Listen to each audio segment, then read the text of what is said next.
আসসালামু আলাইকুম। আমি ডক্টর আহমেদ আহবাব সমু, কনসালটেন্ট লেজার ডেন্টাল।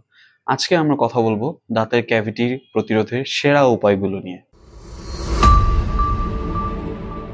ক্যাভিটি শুধু দাঁতের ক্ষতি করে না, ভবিষ্যতে রুট ক্যানেল, ক্রাউন এমনকি দাঁত তোলা পর্যন্ত প্রয়োজন হতে পারে। তাই প্রতিরোধই হলো সেরা সমাধান। প্রতিদিন ২ বেলা ব্রাশ করা। ব্রাশ করা মানে শুধুই দাঁত ঘষা নয়। সকালে ঘুম থেকে ওঠার পরে একবার এবং রাতে ঘুমাতে যাওয়ার আগে একবার। প্রতিদিন ২ বেলা ২ মিনিট করে ব্রাশ করতে হবে।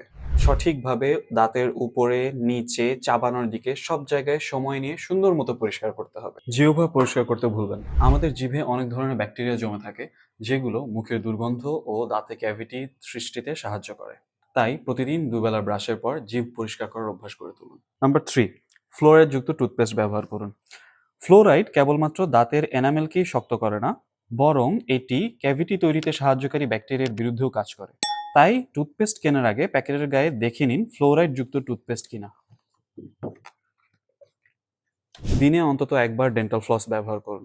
দুই দাঁতের মাঝে ব্রাশ ঠিক জায়গা মতো পৌঁছায় না, তাই সেখানে খাবার জমে ক্যাভিটি তৈরি হওয়ার সম্ভাবনা থাকে। এই জন্য আমরা সবসময় সবাইকে বলি, দুই দাঁতের মাঝে ফ্লস করবেন কমপক্ষে 30 সেকেন্ড সময় নিয়ে। বছরে অন্তত দুবার ডেন্টিস্টের কাছে আসা। ক্যাভিটি শুরুতে খুব ছোট থাকে, তখন চিকিৎসা খুব অল্প খরচে এবং কম সময়ে করা যায়।